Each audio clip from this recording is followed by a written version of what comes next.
Hello, it's 2:35 in afternoon और मैंने मेरा रिकॉर्डिंग स्टार्ट कर दिया।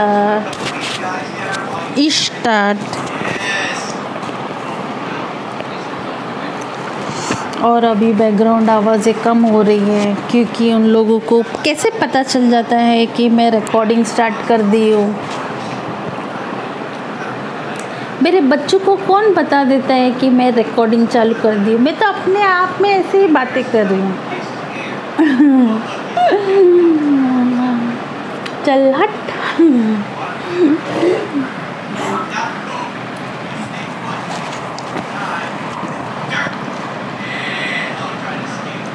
मैं छोटी थी तो मैं देती बक, मेरा बेटा बोलता है हट। हाँ, आज है बुधवार। बुध नाम से ग्रह है, बुध देव है।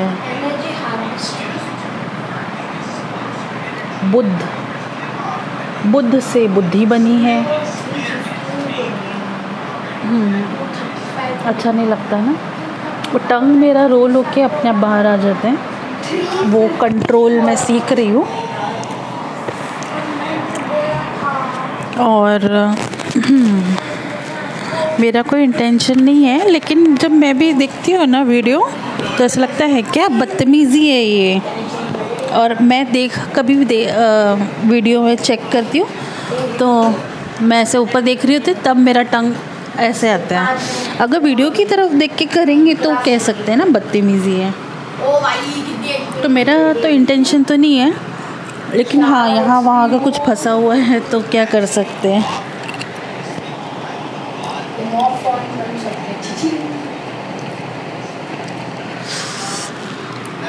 अभी भी ना जॉ मोमेंट में जो मेरा टीथ है ना वो टंग से बाइट हो जाता है।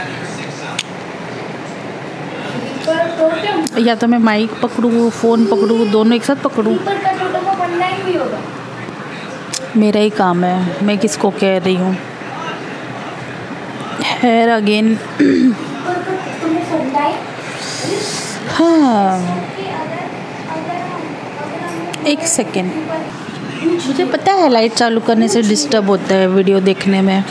वो लोग उनका वीडियोस देख रहे हैं तो लाइट ऑन करने से मैंने सोचा कि मैं अंधेरे में ही कर लेती हूँ ऐसे वीडियो। लेकिन फिर क्या, फ़ैन तो लो करना पड़ता है और भी लाइट चालू करनी पड़ती है। तो ज़्यादातर तो जब मैं अकेली रहती हूँ ना, यानी रात को, मुझे ऐसा लगता है कि it will be better for me to do video. इस वक्त अपने को भी दिक्कत और दूसरों को भी दिक्कत। फ़ैन में थोड़ा स्लो कर लेते बिकॉज़ फिर हवा की आवाज़ आती है।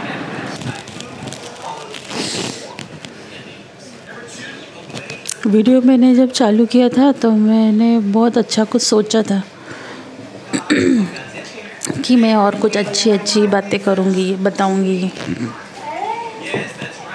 आज मॉर्निंग में थोड़ा डल स्टार्ट हुआ because I was feeling very sleepy. मैं कुछ 1 बजे सोई, 12:30 तक तो रिकॉर्डिंग कर रही थी। और आंखें बंद हो जाने के बाद हम कौन सा टाइम देखते हैं, तो शायद 1 o'clock को मैं सोई होंगी। फिर सुबह उठ के जब चाय बनाया जल्दी तो मैंने सोचा कि पोहा बना लेती हूँ। फिर सोचा कि 10 o'clock को बनाती हूँ पोहा। लेकिन अगर जैसे इन बिटवीन मेरा ऐसा गैप हो जाता है ना, तो उसके बाद वो एनर्जी कलेक्शन करके फिर इन्वेस्ट करना होता है कुकिंग के लिए। और तब तक या तो बोर्डम आ जाता है या तो लो एनर्जी हो जाता है। और चाय के साथ तो वैसे भी हम लोग थोड़ा बहुत स्नैक्स खाते ही है, ऐसे ही चाय नहीं पीते। और आज मुझे चाय जल्दी पीना था, तो अगर पोहा बनाने जाते तो 15-20 मिनट उसमें चला जाता because I put potato, so potato takes time to cook.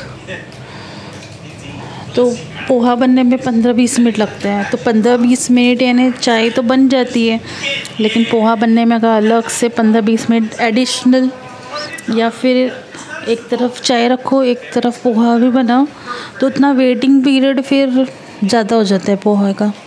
तब तक मैं सोची आज चाय पी लेते हैं। तो आज थोड़ा सा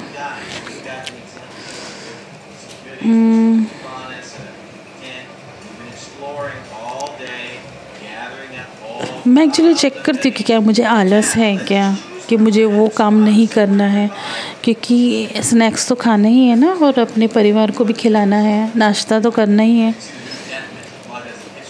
लेकिन जब मैं ये सोचती हूँ ना कि मैं बाद में करूँगी कोई चीज़, तो उसके बाद में बहुत मुश्किल से मैंने किया है। Not because of boredom, because of health issue.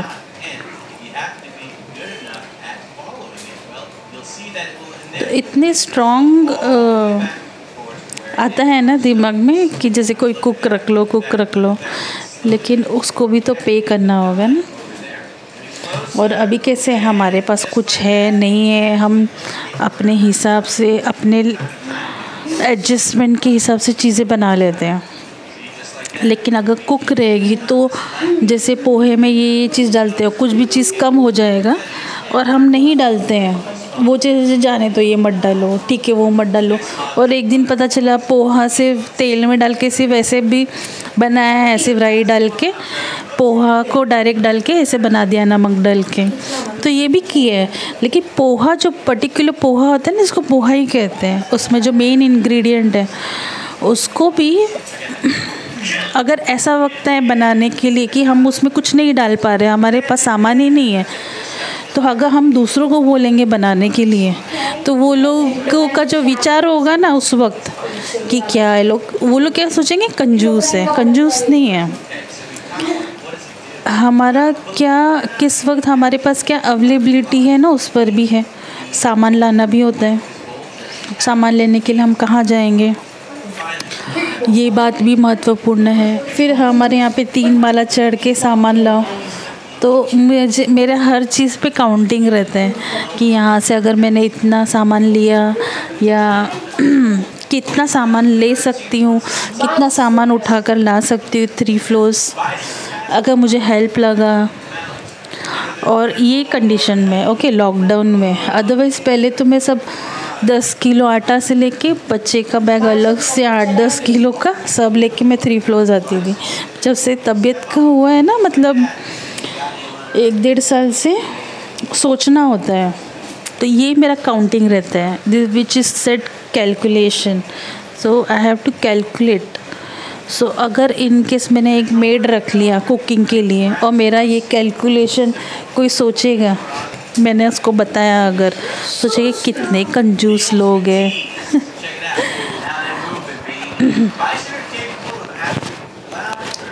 तो वो टैग अच्छा नहीं लगता है।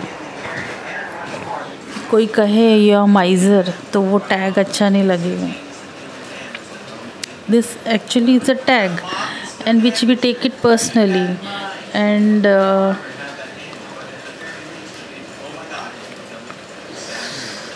अभी जैसे टॉपिक ऐसा अनइंटरेस्टिंग साउंड कर रहा है, it's not interesting, but when we are going through it ना, it matters a lot. Being in kitchen every small thing matters a lot. तो अभी मैं जब कह रही हूँ उस बातों को, जब मैं ही कर रही हूँ ना, तो मुझे वो टॉपिक अनइंटरेस्टिंग लग रहा है। जहाँ पे मेड को ये कहना है वो कहना है, तो कौन सी बड़ी बात है। तो बड़ी बात नहीं है, लेकिन है, ये बातें समझनी है। Because that situation when it is happening ना, तो या तो वो आपस में बहस हो जाते हैं, या तो फिर ना माहौल वैसा हो जाता है और खाने पे भी वो असर आने लग जाता है।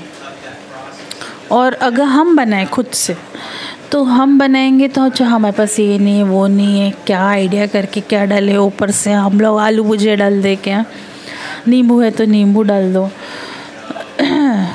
और उस प्यार से दे दो आप परिवार में। भले आलू कांदा नहीं रहे, भले आलू कांदा ना रहे, लेकिन we are responsible for that and outcome will be 100% कि जितना कम डालम तब भी टेस्टी बना एंड वी आर कंटेंटेड। अरे वाह, और घर वाले भी खुश कि अरे वाह तो बहुत टेस्टी बना है। लेकिन अगर हम और आगे सोचे ना, हम मेड क्यों रखते हैं, फीमेल्स क्यों प्रीफर करते हैं? हेल्पिंग हैंड हो जाता है। और जिस घर में बहुत वैरायटीज़ बनती है ना खाने में, उस घर में तो एक मेड लगेगी। बिकॉज़ देखिए कुकिंग किसी किसी में बहुत इन्वॉल्व होता है, जिसमें 1-1 घंटा भी कुकिंग लगता है। जैसे मैंने देखा है सरसों का साग ना मेरे ख्याल से 1-2 घंटा कुक होता है। कढ़ी लोग 1-1 घंटा उबालते हैं, सांभर।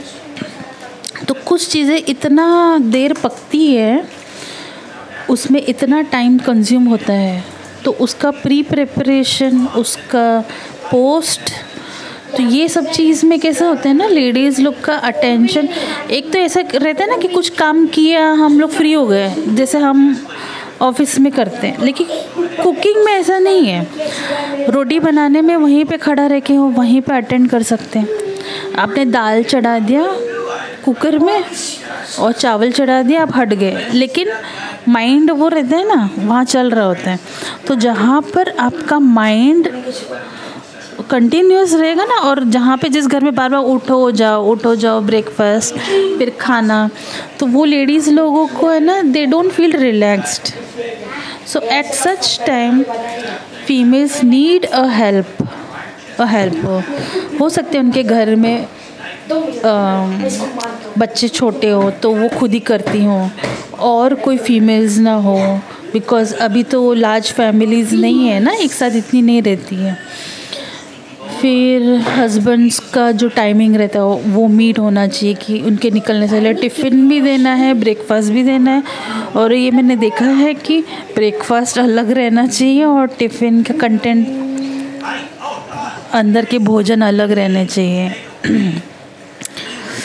तो ये तो घर घर का अलग अलग बातें हैं, वहाँ पे कितनी अंडरस्टैंडिंग है और लेडीज़ कितने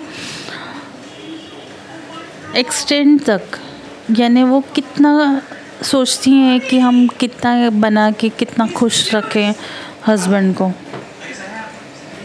वो सिखाया गया है ना कि मेल्स का हार्ट में पहुंचना है तो स्टमक के थ्रू है। तो अच्छा खाना बना के उनको अच्छे से रखो। और आजकल तो हर घर में इतनी वैरायटी बनती है, जो मेरे ख्याल से अगर एक वैरायटी अभी बनेगी तो ये वैरायटी अगले महीने बनेगी। मतलब एक महीने में ये बातें रिपीट भी नहीं होती। ये जो कुजीन है, फूड है, जो पका है खाना, वो रिपीट नहीं होता है विदिन 1 मंथ ऑल्सो। इतनी वैरायटीज़ बनती, इतने अलग अलग बनते हैं। खाना सबको अच्छा खाना पसंद है, लेकिन घर में जब बनता है ना, घर में उसको बनाने वाले के पास कितनी शक्ति है बनाने में और वो सामान लाने में, क्योंकि सामान भी वो खुद ही उनको लाना होता है। कभी कभी घर में मेड्स थोड़ी होते हैं जो सामान लेके आते हैं, वो फीमेल खुद लाती है ना। मतलब मार्केट जाओ, सामान लेके आओ, घर में 1-2 घंटा खड़े कुकिंग करो। तो we should feel these women, if they feel irritated or tired, so we have to understand, because this is what I understood, that's why they need maid. Maybe the maids won't do major cooking, but made को आप पीछे के pre पढ़ के ज़रा जल्दी से आटा गूंद दो, ज़रा से जल्दी से कांदा काट दो, तो आपको कोई चाहिए होता है जहाँ पे बहुत फास्ट रहते हैं ना, टाइमिंग के हिसाब से इतने वक्त ये होना चाहिए, इतने वक्त ही लंच होना चाहिए, इतने वक्त ही ये रहना चाहिए, वहाँ पे मेड्स रिक्वायर्ड है। अदरवाइज़ देखिए मिडिल क्लास की फीमेल्स ना ऑफिस भी जाती हैं और आके घर का खाना भी बना लेती है। तो मिडिल क्लास के जो मेल्स भी हैं ना, तो आई थिंक दे अंडरस्टैंड, दे अगर उनको ज़्यादा वैरायटी भी नहीं मिले, एक तो जो डब्बा लेके वो लोग जाते हैं उससे उनको मालूम है कि टिफ़िन जब हमें मिलता है उसमें हम देखो ठंडा रोटी भाजी खाते हैं जब हमारा लंच टाइम होता है, तो एटलीस्ट रात का खाना जो गरम भी मिलता है ना, उसमें थोड़ा सा सलाद मिल गया, रोटी भाजी मिल गई, दाल चावल मिल गया, तो हमारे लिए इतना ही काफ़ी है। लेकिन हम गरम खा रहे हैं उस वक्त, पता है वो थिंकिंग होता है कि गरम खाना इम्पॉर्टेंट है। वो लोग वो नहीं देखते कि हमें बहुत वैरायटी मिले, हमको ये 2-3 चीज़ भी मिल गई ना, रोटी दाल सब्जी, वही बहुत है। और कंपल्शन नहीं होना चाहिए कि सलाद आज नहीं मिला वो नहीं मिला, तो बहुत सारी चीज़ें फिर लेडीज़ पे आ जाती है। फिर उन लोगों को तकलीफ़ होने लगता है कि अब मैं कहाँ से करूँ, कैसे करूँ। और कोई लेडीज़ फिर डरने लगती है अगर नहीं हुआ तो। फिर ये देखिए क्या क्लैशेस होगा हस्बैंड वाइफ के बीच में, क्या बात लेके क्लैशेस होगा। किचन की से स्टार्ट होगा ना, भोजन से स्टार्ट होगा ना, फिर पैसा चाहिए रहेगा वो सामान लाने के लिए, और फिर they land up to money. But चीज़ें ही तो लानी है, यानी कि मेरी बात समझ में नहीं आई होगी, मैं फिर से रिपीट करती हूँ। हमें कुछ सामान लाने के लिए घर खर्च के लिए पैसे चाहिए होते हैं ना, तो हम कहते हैं हमें पैसे चाहिए, हम लोग ऐसे कहेंगे, क्योंकि हम तो बोलेंगे घर खर्च के चाहिए, या हम कहेंगे खर्च के लिए पैसे चाहिए। तो कुछ हस्बैंड्स देव में टेक अदरवाइज, अच्छा इधर उड़ाना है क्या, उधर उड़ाना है क्या, तो वो बोलेंगी ना कि मैं इतना मेहनत से जब घर चलाती हूँ, मेहनत आपने देख लिया ना किचन में कितना मेहनत है, उसके अलावा जब वो जाते हैं तो घर की साफ़ सफाई। अब जो 2 घंटा किचन में रह के सब बना के दिए, ब्रेकफास्ट के लिए 1 आवर पकड़ लो, वो दे दिए, टिफ़िन भी अगर बना के दे रहे हैं उसके लिए अलग से एडिशनल 1 आवर, ओके। अगर बहुत मेजर लैविश बन रहा है तो 2 घंटा, इतना इन्वेस्ट कर रहे हैं, तो आपको लगता है वो औरत ऐसे बैठ के झाड़ू पोछा कर पाएगी जो इतना देर किचन में खड़ी है? तो कमर का प्रॉब्लम तो होगा ही। तो आप लोग कहेंगे तो किसने बोला है खड़े रहने के लिए, बैठ जाओ। लेकिन आप ये बात समझो, मेल्स ये बात समझो कि जैसे मैंने अभी थोड़ी देर पहले एग्जांपल दिया है कि कुछ चीज़ें गैस पे रखी हुई है ना, तो आप ऐसे बैठ गए या आपने फिर सोचना बंद कर दिया, क्योंकि ज़्यादा भी रिलैक्स हो जाएंगे ना तो हम लोग भूल जाएंगे गैस पे कुछ रखा है। तो वो फीमेल्स ही भूल जाती है, वो जो अगर हम बैठ गए ना और कुछ देखने लगे, वही फीमेल्स भूल जाएंगी कि अरे गैस पे कुछ रखा है, और भूल जाएंगे। अदरवाइज़ फीमेल्स नहीं भूलती हैं। तो आप समझ सकते हो कि कितना उस लेडी पे बर्डन होगा कि वो कितनी बार किचन में जाके वो चेक करती होगी, जो आज थोड़ी सी रिलैक्स होगी और उसका खाना जलने लग गया। So we should have respect for women because she takes so much of stress, but she never shows that stress goes into the spine and that's how she starts getting pains, कमर का दर्द। रोटी सबको खानी है, रोटी खड़े रह के बनाओ आप, तो आपको पता चलेगा कि उसके बनाने में जब हाथ घूमता है, फिर गैस पे जब हाथ से जब रोटी सेकते हैं, कुछ लोग तो डायरेक्ट हाथ से चिमटे का भी इस्तेमाल नहीं करते, मालूम है। मैं ये इन्फॉर्मेशन दे रही हूँ, मैं ये नहीं कह रही हूँ कि मत बोलो उनको चिमटा इस्तेमाल करने को बोलो, ये ऐसा नहीं है। मैं आपको बता रही हूँ, अगर आपने अपने घर की लेडीज़ को कुकिंग करते हुए नहीं देखा है तो वही आदमी लड़ाई कर सकते हैं, लेकिन जिन्होंने अपने घर की लेडीज़ को एफर्ट डालते हुए देखा है ना, मेहनत करते हुए देखा है, तो वो समझ जाएंगे। इसीलिए रिस्पेक्ट करते हैं हम लोग कि इतना मेहनत तो बैठ के जो आदमी जो कुर्सी पे बैठे हुए हैं ना, वो 8 घंटा जितना मेहनत करते हैं, उनको लगता है कि ऑफिस से है तो चाय रेडी रहना चाहिए और ये रहना चाहिए। तो womens are also working in they know. तो जितना प्रेशर बच्चे को रेडी करके स्कूल भेजना, ये तो मैंने इंक्लूड ही नहीं किया है, वो अलग बात है। अभी तक तो मैंने से हस्बैंड की बात बताई है। तो जब वो लेडीज़ चलो ठीक है, आगे का स्टेटमेंट मैंने इतना कंप्लीट नहीं किया है, बट आई एम हैप्पी कि उतना मैंने कह दिया।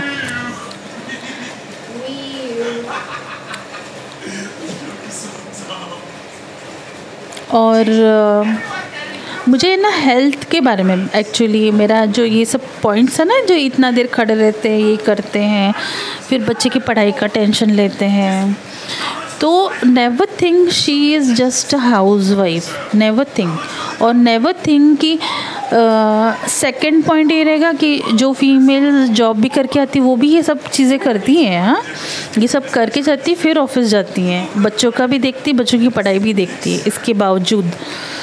तो वो वुमेन को मैंने क्यों सेकंड रखा है मैं बताती हूँ।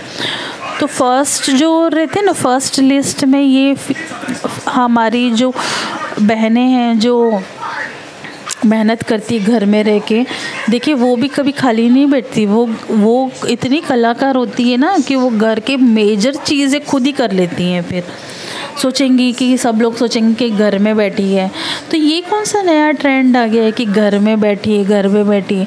अरे खुद औरत होके, या आप किसी मेल से डरते होंगे, तो फीमेल्स तो जानती है ना कि घर में काम की कमी नहीं है, दिन भर काम रहता है, पहले ये दो वो दो, फिर कपड़ा दो, झाड़ू पोछा करो। आज के ज़माने में कोई कितना भी आके करे, भले आपने मेड भी रख दिया, नहीं रखा, लेकिन काम रहता ही है। घर के जो फीमेल लीड हैं, फीमेल लीड है ना, मॉम ऑफ द हाउस, तो she is the mom of the house. Never say she is housewife, she is homemaker. अभी थोड़ा सा और रिस्पेक्टफुल वर्ड आ गया, so I feel happy that they, जिस बच्चे ने वो कहा था ना, बहुत अच्छा लगा था। He was the first person to say, a boy said my mom is homemaker, and when I saw him saying this ना, तो मैंने सोचा कि इसने कहाँ से ये वर्ड सीख लिया है, such a respectful word. So she is the mom of the house ना। और मूवीज़ में देखें तो और रिस्पेक्टफुल वर्ड रहते हैं कि क्या कहेंगे, प्राइम मिनिस्टर है, मिनिस्टर है, क्या कहते हैं, होम मिनिस्टर कहते हैं शायद, या समथिंग दिस से, मुझे थोड़ा सा याद नहीं आ रहा है। वो हमारे घर की होम मिनिस्टर है। तो दोज वर्ड्स लाइक ना, वो उन लोगों की दुनिया का वर्ड्स, हम लोग हम out of Bollywood, out of film city, we don't use it and it doesn't goes into our mindset also, we don't take it। But हमारे बीच के किसी ने कोई ऐसा रिस्पेक्टफुल वर्ड दे दिया, it comes striking. It's not that no बच्चे अपनी माँ का रिस्पेक्ट